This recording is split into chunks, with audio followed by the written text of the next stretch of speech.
So this is part B of the world exclusive diagnosis of Fleet Street, being broadcast online as part of the KhoodeelaarTV Channel, broadcast from London. And this is approximately 10 minutes to 9 in the evening. 10 minutes to 9, that is 2050 approximately GMT, on Sunday the 28th of February 2021.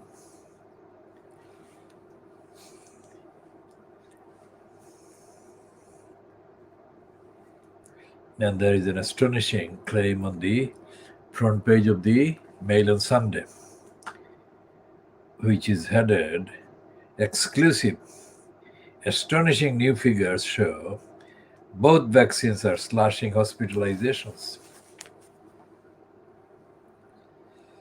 Now, this is a propaganda paper, propaganda for Boris Johnson, political propaganda, overly exploiting and abusing and misusing the action or lack of action or the wrong action being taken by the Boris Johnson-fronted cabal, also known as the government in the UK.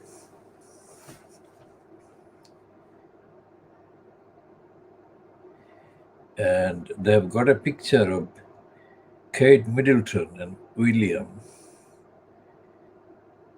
saying they go to war on social media vaccine lies. I mean, Kate Middleton is desperate. She knows very well that she is the one that is being blamed for the split by Harry and Meghan from the royal family, so-called, because she never liked Meghan to be part of the royal family. And so she issued various leaks and arranged for various leaks of very personal details about Meghan that were intended to malign the image of Meghan Markle. And it was her whose dislike of Meghan Markle as a black woman or influenced Williams from the very start. And the propaganda around Captain Tom and his funeral is given extraordinary kind of coverage, and there is no sign of the business plan that was hatched by his family to create the whole event, the sensation of his raising the funds for the NHS.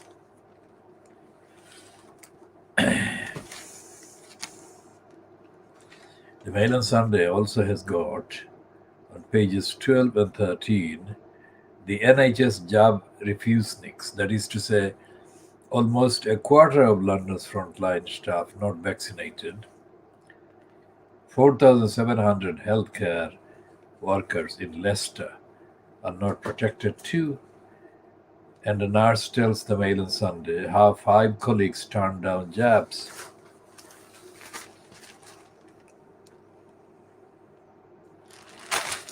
Now, we have been talking extensively about the safeguarding children duties owed by the local council to our Hrs Council in relation to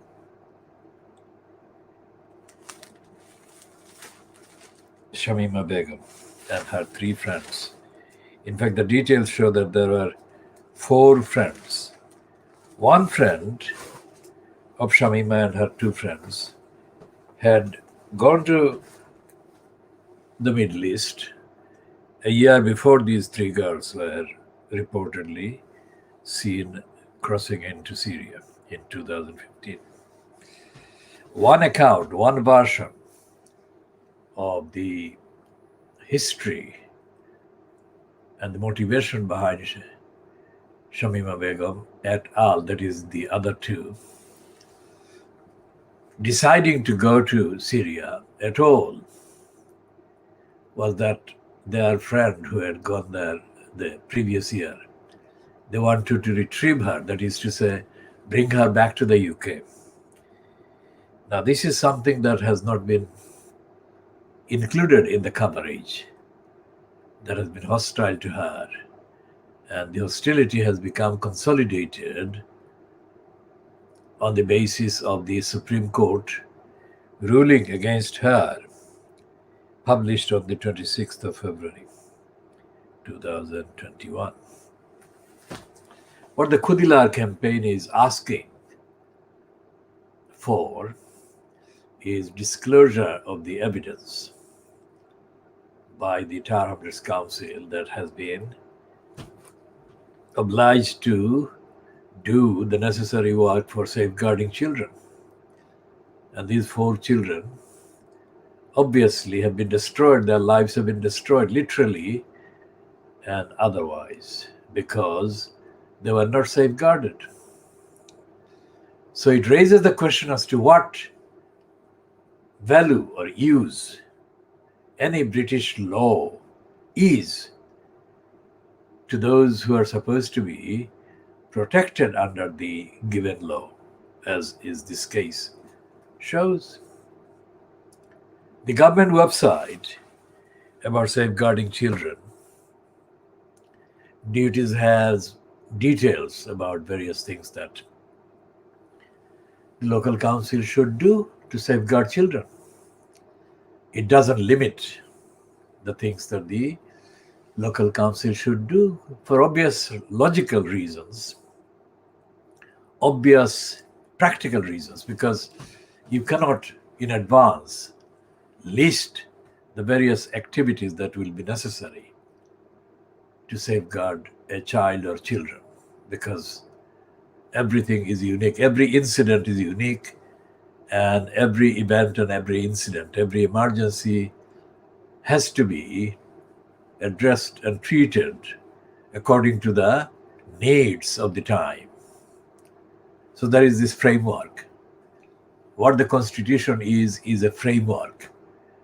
A constitutional law says that any legislation is a framework. It is not a prescription for every would-be event or eventual kind of incident. So it's upon the local council to make discussions and decisions based on the events as they progress. So our question is, what did Tar Hamlets as the local council did to safeguard Shamima Begum and her friends? Remember, we are the ones that are talking about this. Nobody else is talking about Tar Hamlets Council at all. If they are, then tell us, because we cannot find any evidence of Tar Hamlets Council doing anything to safeguard Shamima Begum and her friends. If any of the viewers or anyone viewing this disagrees factually with what we are asserting, then as we have said, they are welcome to send us a direct message by Twitter. And they can see the Twitter spelling is KhoodeelaarTV, Twitter, on the twitter.com/Twitter, Khoodeelaar, KhoodeelaarTVELLAR. They can tell us the facts. No opinion, just tell us the facts. This is diagnostic analysis. This is not opinion. Remember, we are basing our assertions on the evidence, on the facts. So if Shamima Begum and her 2 friends went to Syria or left the UK motivated by the anxiety and concern for the welfare of their friend who had gone there the year before, that is 2014. Then one of the questions is, why is this not being reported? We are reporting it, but we are reporting the facts of the failure to report that one by Fleet Street and by the others, by the government as well. We shall be asking David Pennick during the week to explain what he can legally explain. If he refuses to explain, we shall broadcast the fact of his refusal, but we shall be asking him. And we shall be asking other questions that we have put on the record already about Shamima Begum and the prevent kind of scheme, and what accountability has been sought from Tower Hamlets Council, which has been paid millions of pounds under the so-called prevent scheme. What does it mean? What is the extent, what is the reach of that scheme, and who in Tower Hamlets was responsible for that scheme, if they were responsible at all, if anyone was responsible at all? And where did the buck stop? Did Tower Hamlets Council, as the local council responsible for the implementation of the prevent program, receive the money and therefore receive the kind of state level authority to do the necessary to make sure that children or anybody else, the adults, were protected from being derailed or protected from getting snared into or by any direction, any activities, any connections that expose them to being caught up like Shamima Begum and her friends have been. And where in the scheme of the parliamentary democracy is there the accountability for the prevent program in Tower Hamlets, let's say? Of course, Tower Hamlets was selected as one of the main targets of the prevent program, clearly because of the significant number of Muslims living in Tower Hamlets. And the association is that the Muslims are presumed to be more vulnerable and to be more exposed to the kind of things that the prevent program was set up to stop. For example, how effective has the prevent program been in preventing anything that they wanted to prevent? And did the government want only to prevent those things that have been publicly listed, or did they include many other things like extensive espionage or spying for non-extremist related activities, legitimate political, democratic, social activities by Muslims, and lumbering the innocent Muslims with an image of extremism and radicalism?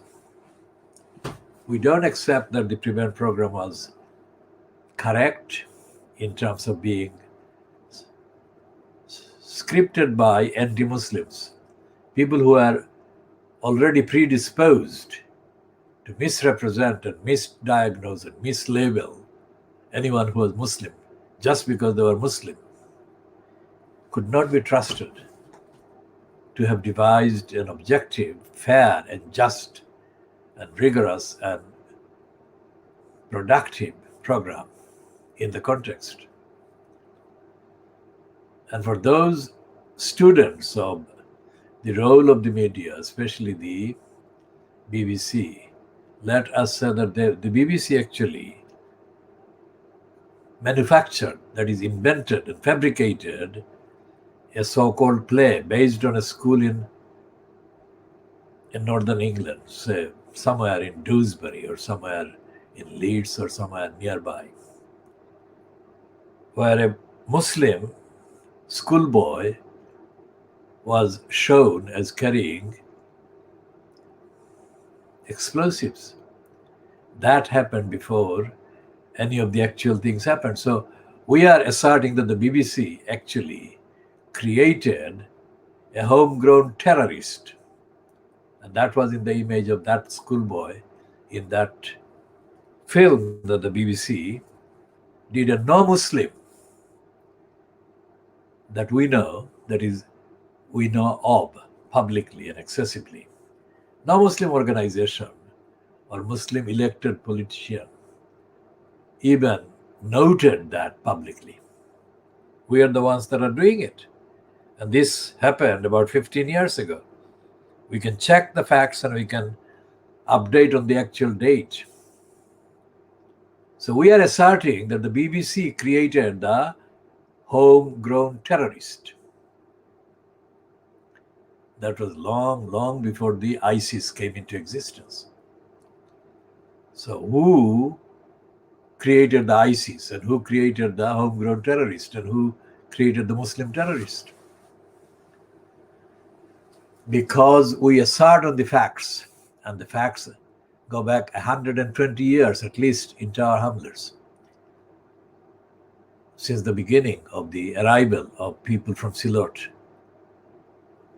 And there is nothing, there is no discussion, there is no conversation, there is no internal community chat line about anything to do with extremism, bombing, and radicalism whatsoever in the Siloti-speaking Muslim community in Tower Hamlets. And Tower Hamlets is the main one. Other cities have had their kind of residents from the Bangladeshi or Siloti background later. There is no evidence whatsoever. So we are asserting that the BBC and the British establishment created the homegrown Muslim terrorist. And the behavior of this Anjam Chowdhury, this person, illustrates the point additionally. He has no connection whatsoever with the community in Tower Hamlets, the Muslims. If he has, then those connections have been secret. That is to say, it's not community, not with the knowledge of the community. And the whole commentary that they have boosted by including this Anjam Chowdhury, who is a very controversial and dubious kind of image. The commentary again is homegrown, created by the British establishment. Not before he went to prison, and not since he came out of prison has Anjam Chowdhury been seen publicly, accessibly, as having any connection whatsoever with the Bangladeshis in Tower Hamlets. So we are putting these as kind of signposts in the long narrative about how Shamima Begum was actually created as a likely terrorist or likely radical by non-Muslim, anti-Muslim, non-Bangladeshis, anti-Bangladeshis, non-Silotis, anti-Silotis, whatever, elements and forces to malign and to demonize the collective image of the Bangladeshis as part of a bigger war against Muslims in the world. A war that the Bangladeshis have had nothing to do with,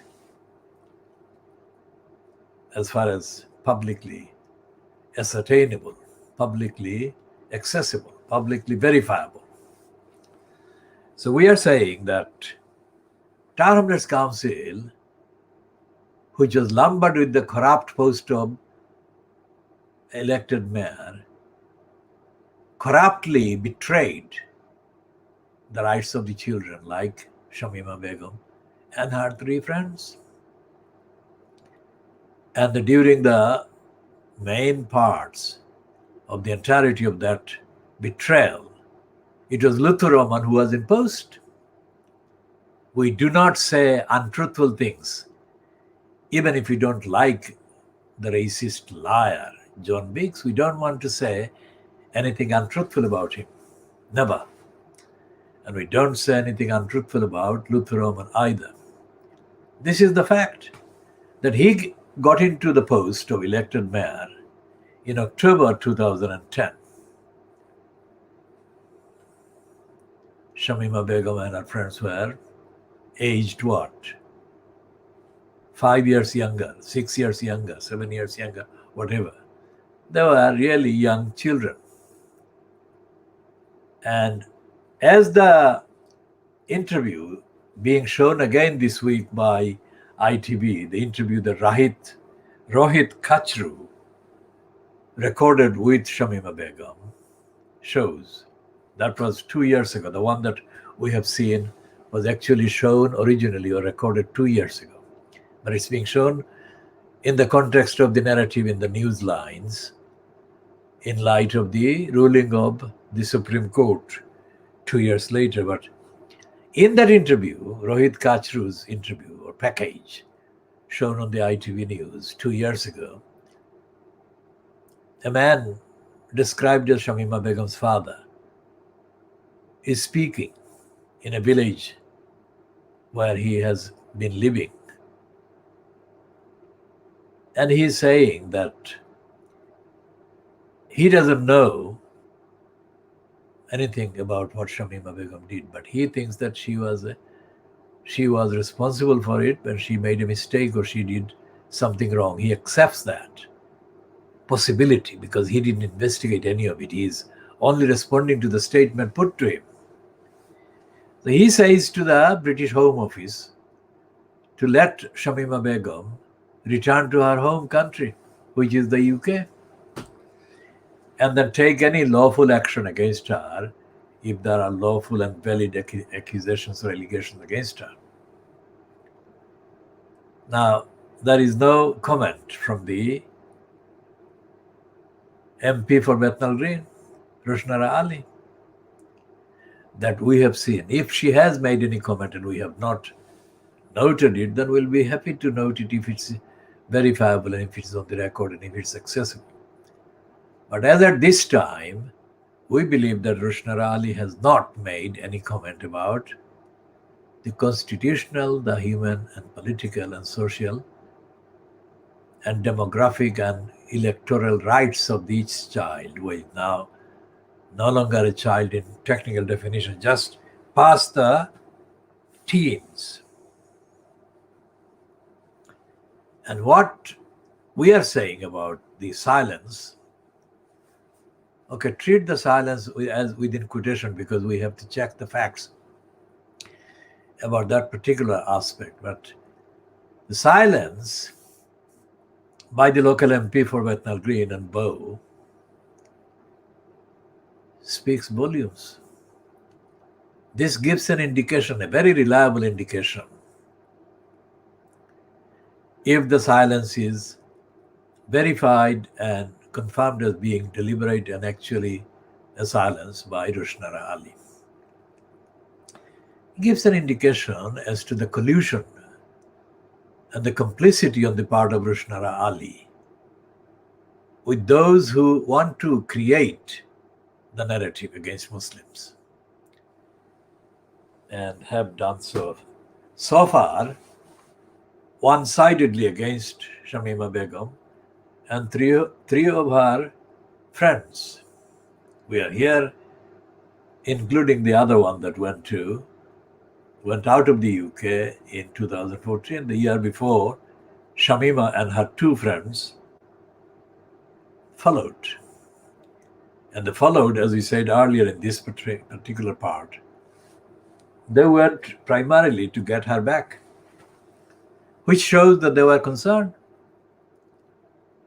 for her safety, her welfare, and her direction of life, which suggests that Shamima Begum was not behaving in that activity as a hardcore hater of other people, whatever the targets were, and that she was behaving as a compassionate, caring, concerned person. The scheme of going to Syria or trying to get the other friend back may have been practically a faulty one because of the real dangers and obstructions and obstacles that stood in getting that implemented. But the purpose, the aim, was compassionate, was to rescue and to save the friend, which shows that Shamima Begum was not only not at that stage, at least in that scenario, an intentional or intending kind of terrorist or terrorist sympathizer. She was an ordinary thinking, caring, concerned person, young person. That is a valid hypothesis or supposition. If that is the case, then has that been investigated? Okay, if that is the possibility, that is the hypothesis, then was it investigated as a possibility about her motives? And if it was investigated, what conclusion or conclusions was or were made about that investigation?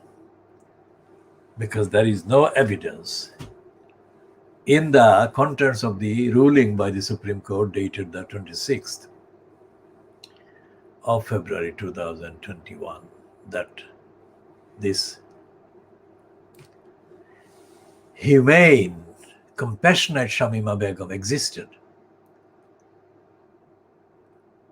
So what did Lutfur Rahman do during 2010 up to February 2015?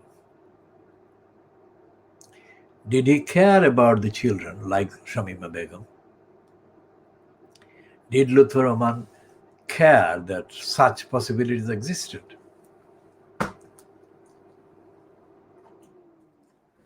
And if he did, what action did he put in place in order to protect Shamima Begum from falling into the wrong road and her friends?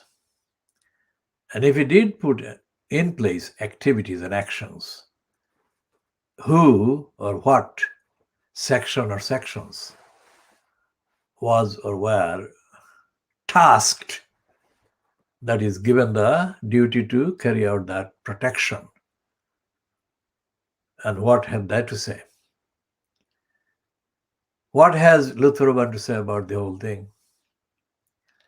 Is he prevented from speaking out or confessing or telling the truth by some kind of law, if there is such a legal restriction?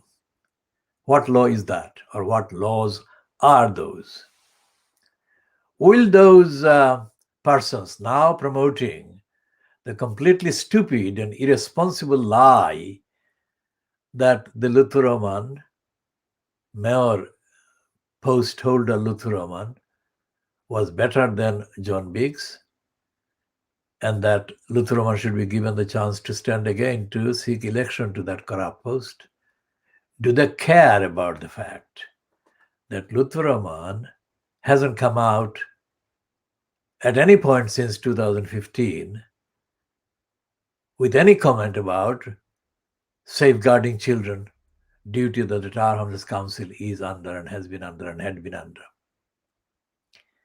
Do they know how stupid they are being in even opening their mouths and trying to contact people to protect the elected mayor post?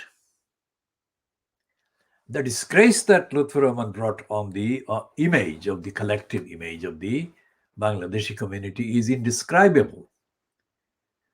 Remember what the Bangladeshis represent in the context of Bangladesh. Bangladesh, since 1971, December 1971, has had terrible political kind of record. I don't have to list the details, except to say that two of the heads of state were murdered. Doesn't show very good record, does it?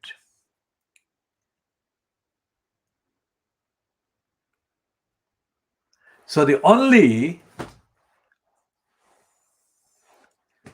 kind of dignified and decent image of any Bangladeshi community anywhere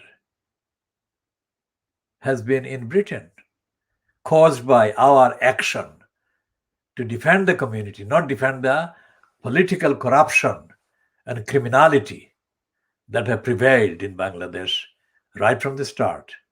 We created a community. The only connection is that the community is based mainly on people descending from Bangladesh and descendants from Bangladesh. And this has been exploited by the crooks, serial crooks in power in Bangladesh, who have abused our work to refer to our activities as if it is a product of their achievement. Absolutely wrong. We created every single positive aspect of the very laudable, democratic, ethical profile politically. Now, the crooks who came here at the beginning of the 1990s have not fooled us. Those crooks are agents of the criminal establishments, various parties. We don't focus on one party only, various parties in Bangladesh. And these criminals have been sabotaging the work that we do for the protection of the people of Bangladeshi origin, but not for the benefit of Bangladesh-based political parties or forces. So there are various groups of criminals, stooges and agents of various parties in Bangladesh who are actively sabotaging the daily work that we do, our campaign, our movement does, and has been doing for more than 50 years. And it is one of those activities that created the moral power, moral height against the racists and others during the campaign against the Crossrail hole. And that campaign was opposed by Lutfur Rahman and Abbasuddin, Elias Halal, and others who were councillors at the time. And yet those wrong-thinking individuals made the bid, which we knew they would make, to become one of them, become the mayor. That was the only powerful political and moral persuasive image of legitimacy that they abused was created by the Khoodeelaar campaign. Let them deny it. Nothing that the various operatives operating from the complex called the East London Mosque, they never did anything like that. They never have done anything like that, and they will never do anything like that at all. We did this, and we have been doing it various forms at various stages. And they messed it up. They haven't stopped our campaign, but they messed up the image that we had created. And the messing up was done by Lutfur Rahman, because he had no intellectual ability, no moral awareness. One of the councillors at the time, Shahed Ali, knows that on many occasions, while he was still supporting Lutfur Rahman, we raised several times questions about what Lutfur Rahman was doing. Let Shahed Ali deny this. And there are others who admitted to us themselves, without us prompting them, how Lutfur Rahman was abusing the position. So if that is the case, we are not saying this because we want to have a go at Lutfur Rahman, but if that is the level of negligence, incompetence, and dictatorship in his behavior, then it is very inconceivable that he would have bothered about the safeguarding of the children like Shamima Begum. Let any of these facts be denied by any of them, Lutfur Rahman, even Shahid Ali, and others. And the racist woman called, what's her name?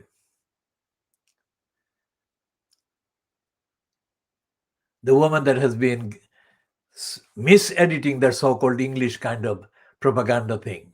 She's a liar who I accused of lying to her face when she was supposedly chairing the local government committee of the Tower Hamlets Labour Party. I accused her not once, dozens of times, of lying because she lied. She did lie. And at none of those meetings was Lutfur Rahman present. One meeting was attended by Abbasuddin alias Halal. And he will recall that I not only denounced her, but denounced Michael Crook, who was a leading councillor at the time. Not always the leader, but a leading councillor. So all the frontline, consistent, political, constitutional, ethical campaigning work was done by me, while the others were preparing to pocket the loots that they thought they could pocket by denying the community the benefit that I had been doing the work to benefit. And so when Lutfur Rahman became the mayor incumbent, I mean, morally, if he were a moral person, he would have paid tributes to the campaign and would have said that he would live up to the legitimate expectations and deliver the legitimate service to the community. He didn't. The list of his advisors shows that he was morally completely empty and bankrupt. He had a line of racists employed as his advisors, including the dubious appointment he gave to Muhammad Jubair, Channel S, quote, chief reporter. While he was employed as Channel 4 chief reporter, he was also employed by Tower Hamlets Council, or at the expense of Tower Hamlets Council. Lutfur Rahman's ancestry did not have any money, let alone enough money to pay even the 50,000 to Muhammad Jubair that is reportedly the amount that minimum amount that Lutfur Rahman paid at the expense of Tower Hamlets Council. So there is a lot of question that Lutfur Rahman must answer, and his propagandists and his agents and his colluders must answer about Shamima Begum. Because this child and the other three children did not become and were not radicals from their homes or by anything to do with their homes, and they were not promoted or prompted or pushed by anyone that we know in the community that made them alleged radicals. And whatever the contacts these girls, these children were having with anyone that must have been in contact with them, must have been, if you like, detected or looked for or investigated contemporaneously. That is, at the time that it was happening, by the council charged with the safeguarding duty to safeguard children like Shamima Begum and the other three girls. I hope that the explanation and the connections I have set out here in this update will be reasonably clear to anyone watching this. And we said that the Fleet Street papers, 3 Fleet Street papers have used the same term, core term plot, in 3 separate items. And one of them is about, of course, Shamima Begum, who is reportedly plotting her next move after the Supreme Court ruling dated the 26th of February 2021. So that is a negative use of the plot by the paper. Another paper that has used the term plot is in a completely different kind of sense. Although it's not lauding Boris Johnson's girlfriend or fiancée, it is approving of her activities. In fact, kind of subtly also praising her network, which she has been reportedly operating from number 10 Downing Street, as a counter to the forces that are made up by that is constituted by the open kind of officials in Boris Johnson fronted cabal's administration. And that coverage, that piece, has Carrie Simmons described as rescuer of the Boris Johnson fronted cabal's regime's kind of wrong-headed kind of move. So Shamima Begum, who has been deprived of all her constitutional human rights by the Supreme Court and the Court of Appeal, because the Court of Appeal, although it upheld her right, and which was the one that was appealed against by the government, to the Supreme Court, even the details, the descriptions of the facts and the analysis in that Court of Appeal ruling that was temporarily in her favor, let's say, was full of flaws, full of racism, full of anti-Muslim ignorance and corrupt presumptions, and full of denials of the obligations that the UK remains under, according to the various conventions, various treaties, various declarations that the UK remains signed up to. Remember, long before this ruling was published, we have been talking about the declarations and the UK's persistent illegality and unconstitutional behavior. Nobody else has been doing that. And tiny, partial, kind of incomplete, sub-informed, mostly ignorant expressions by the likes of George Monbiot don't come anywhere near the comprehensive and comparatively complete commentary that we have been carrying every day. And today we have posted latest rejection of the United Nations' latest propaganda for the Burmese leader of the Burmese genocide of the Muslims, Aung San Suu Kyi. After the United Nations repeated its lying outrage on behalf of the followers of Aung San Suu Kyi, we have said that the United Nations is colluding with the war criminal, that is Aung San Suu Kyi, because she was the leader of the regime, that is the government, in 2017 when the Burmese government carried out the genocide, massacres, rapes,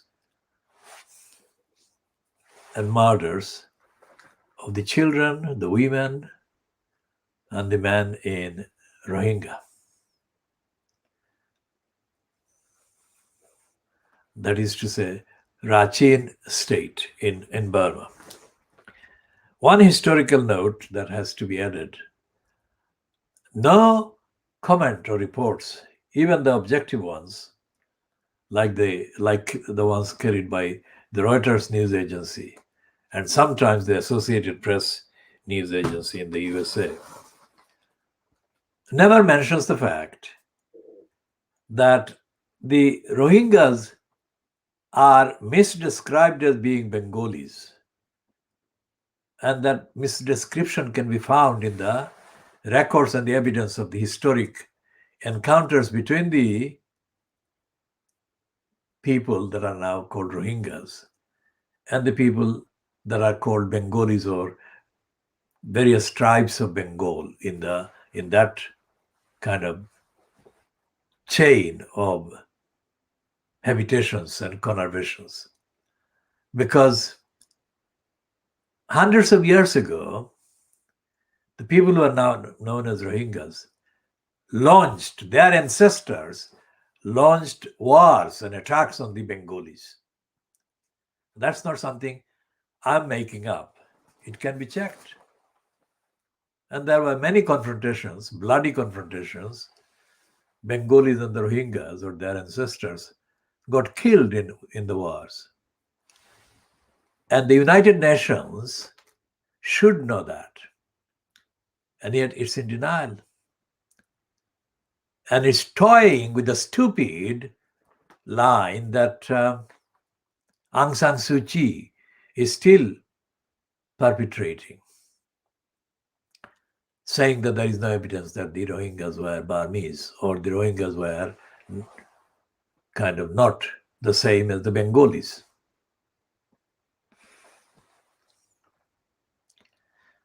Those parts of Bangladesh that include Cox's Bazar, where the biggest refugee habilitation of the Rohingyas has been established. The two Chittogangs or Chottograms are the nearest to the Burmese kind of borders. And they were the scenes of the battles between the Bengalis of ancient time, let's say, hundreds of years ago, and the Rohingyas, or their ancestors. Having said this particular second part, there is no evidence of this kind of discussion or diagnosis on the so-called ethnicity-linked so-called media outlets, operating mainly from addresses in Tower Hamlets. The only one that is not operating from the main headquarters, being in Tower Hamlets, is the Channel S, the obscene name. Although it is not based in Tower Hamlets, it is actually in effect operated from various elements and locations where its participants and operatives exist under one excuse or another. Now, there is no reference to this in any significant way, in any truthful way, in any original way. We are the ones that are doing the truthful, the original, the consistent references and updating and fact-checking. As I said before, although I may appear to be making a kind of extempore, that is to say, spontaneous and without having any script in front of me, the work that goes on before every transmission is considerably deeper and thorough and original. And it includes, requires the use of resources that are very hefty, very significant. That is the power of the Khoodeelaar campaign, because we do the fact checking and we make sure that nothing we say can be faulted on objectivity, on fairness and transparency and universality and morality and ethics. So everything we say is benefiting, in this context, benefiting people like Shamima Begum and their rights immediately. But by extension, this is adding support to the arguments of those other victims of similar injustices who have no recourse, no access to the kinds of contents that we provide. So it's world exclusive on various levels, diagnosis on various levels, but all factual and truthful. Now, in the context of the racism of the Supreme Court, the bias against Diana's younger son, Harry, by the media is nothing to do with their being racist against him. Make the point very clear. They're being racist against Meghan Markle. And Meghan Markle is not just the victim of racist royal family operation led by Kate Middleton and the Fleet Street, but she is the victim of her own father, who is a white man. And that man, Thomas Markle, has behaved completely unethically and immorally on the facts and shamelessly. Contrast to him, Meghan's mother has behaved absolutely with complete dignity in public so far as we know. And so the three-fronted racist attacks on Meghan is too much. So when they got the platform of Oprah, these racists couldn't handle it. Because Oprah, quite apart from anything to do with her interviewing Meghan and Harry, established herself as part of the mainstream in the USA. Very much part of the mainstream. And that is something they couldn't handle, they cannot undo. And that has really riled them. They have been very annoyed with Oprah. So what they're now looking for is any flaw, any fault they can find in the behavior and in the record in the personal life of Oprah Winfrey. They will fail, of course, because Winfrey's reach is beyond their touch. So they are looking for any itsy bitsy things that they can pick up against Meghan Markle and Harry. And today's Mail on Sunday is even running their desperate stupidity called Prince Who next to a picture of Harry. Whoever said that originally doesn't matter. Anything they can do to undermine and kind of underestimate and understate Harry at this point, they will use. And that is the sickness of the Fleet Street papers. The Mail on Sunday group paid, but said sorry and admitted that they had lied before. So they're not going to get away with this one. Maybe in time they will have to apologize to him again.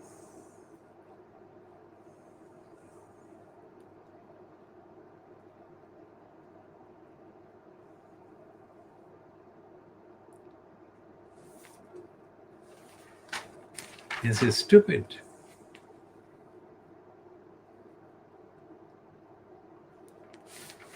And on the next page, page 21, or next kind of item, this one written by Glenn Owen, political editor. It says that Dominic Cummings' ally has said that Carrie Simmons and the dog called Dylan are running number 10 Downing Street. And it says the war between Boris Johnson's fiancée, Kerry Simmons, and exiled number 10 aides intensified last night after she was accused of running Downing Street with the assistance of her dog, Dylan.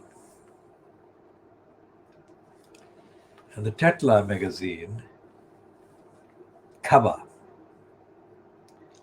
has got a piece about Kerry Simmons as Kerry coup inside the world of the most powerful woman in Britain. And then they've got pages, 2 pages.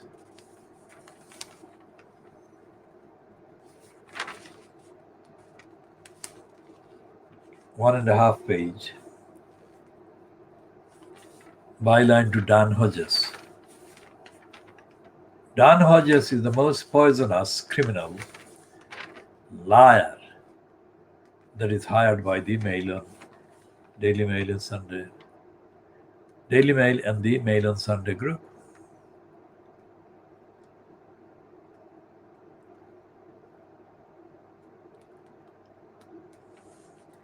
And his piece says Boris needs to stop Kerry meddling or give her a real number 10 job that matches her talent and power. Now he's Dan Hodges is the criminal who published series of lies for Theresa May. Series of lies for Theresa May during Theresa May's power. And on every single prediction about Theresa May that Dan Hodges shamelessly made about her invincibility and her power came apart. And yet, the fact that despite all of that, the Daily Mail group keeps employing him is completely undeniable evidence of just how corrupt and ignorant Fleet Street is and how stupid these so-called columnists and writers and commentators are on every occasion.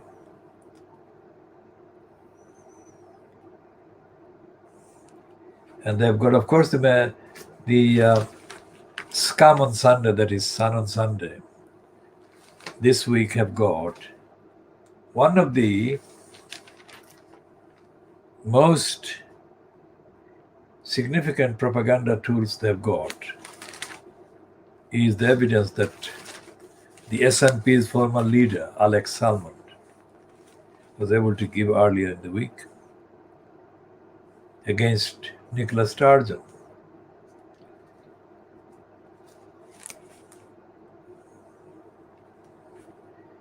And they're saying that even if the statement that Salmond has made, even if half claims are true, says top Tory. Now that top Tory is named as Mardo Fraser. Now Mardo Fraser is one of the MSPs, that is the members of the Scottish Parliament, who asked several detailed questions, asked Salmond. And Mardo Fraser came across, and I emphasize, came across as a dignified, collected, and calm questioner.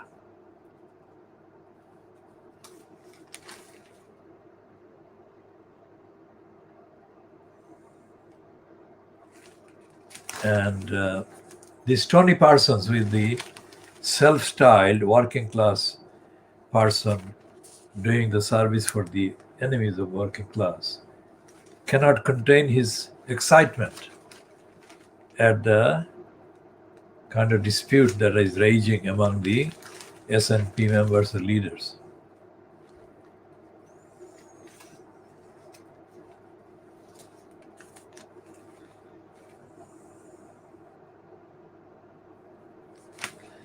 And they've got, as I said before about Oprah Winfrey, they've got a 2-page spread, pages 18 and 19 of this Common Sunday, which says that as the world holds its breath for the biggest interview in years, Royal Opera, how chat show queen has built an empire Meghan would love.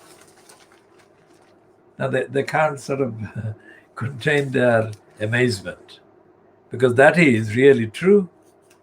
They can't touch Opera because of our wealth and because of our platform, etc.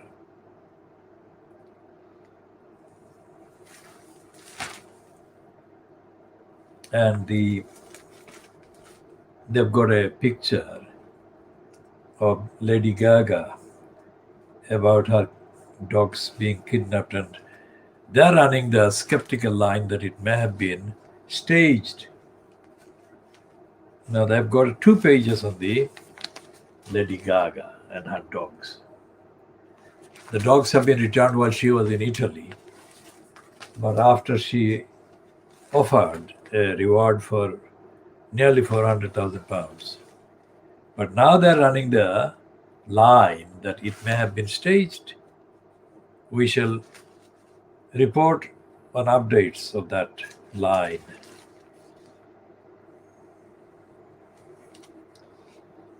And Karen Brady, the racist kind of front of the sub-pornographic Alan Sugar apprentice. Karen Brady is, of course, known as a pornographer's mole. She made her career as the mole of David Sullivan, the pornographer millionaire.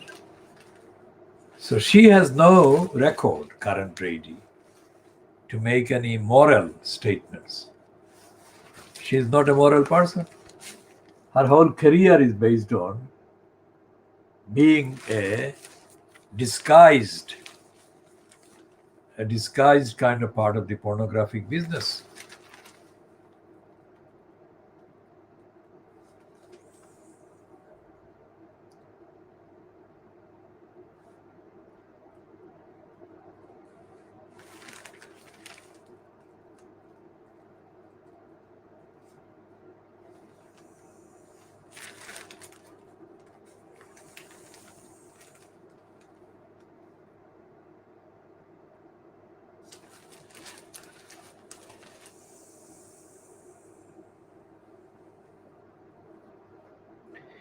Now, the expression, the phrase licensed law trader, that is our own creation, is one of the creations, is in need of an updater comment today based on this heading on the front page. This is nothing to do with the virus failures, virus lies, the Brexit disaster. This is about Holly Willoughby being involved in a £10 million legal fight. But this is, before we go into the substance or the contents of the main item, this is proof that licensed law traders are crooks. Most of the litigation money goes into the pockets of licensed law traders, regardless of the outcome. So Holly Willoughby is embroiled with her former agents in a bitter legal battle worth up to £10 million. And they call her the star. They should call her a presenter. Why do they call her the star? The This Morning Star 40 has hired lawyers to fight demands for commission. A source said no one wanted this to go legal, but Holly won't simply give away her hard-fought millions without a fight. Hard-fought millions. The amount of money paid to the likes of Holly Willoughby will become the subject of serious demand for overdue scrapping, but not in this particular one. TV star Holly Willoughby is at war with her former agents over a cut from her future deals. Holly Forty faces demands for commission from top celebrity management firm YMU after going it alone. And so that is the amount of money that they are asking for. And the lawyers are going to get the maximum amount of fees. Licensed law traders.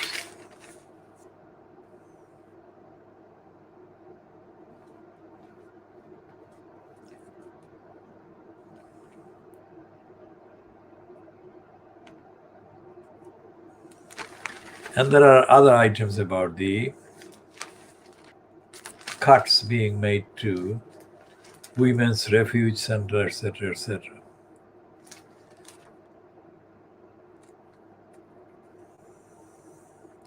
And there is an incredible editorial headed "Help the needy, not the greedy."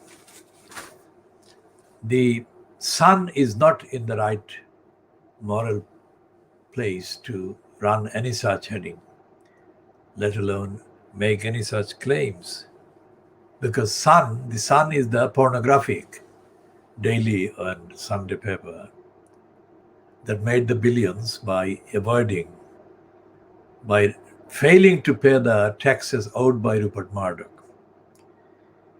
And it also continues to support big business and support the demand for scrapping the tax, most of the tax. So morally, the Sun is not fit, is not entitled to make the claims that it is making. And this is another lie, because it is raising the image of Captain Tom to a level that he does not deserve, his action doesn't deserve. And this is also diversion. What is happening with the Captain Tom kind of over promotion of his image is this, that Boris Johnson has been paying billions of pounds to his chums, billions of pounds of the public. So Tom need not have raised any money. If even that a fraction of the money that Boris Johnson has been paying to his chums were made available to the NHS staff and NHS workers. So let's say at this stage that extrapolating the principles based on the particular topics and the morality that we have established, the moral duplicity and corruption,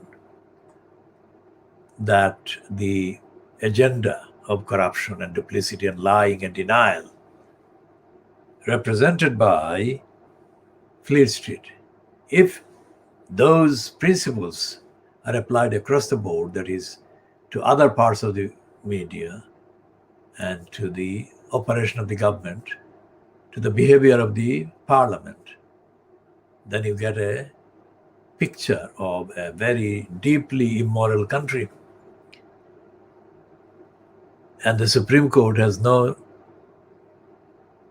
moral basis to say that its decision against Shamima Begum is right.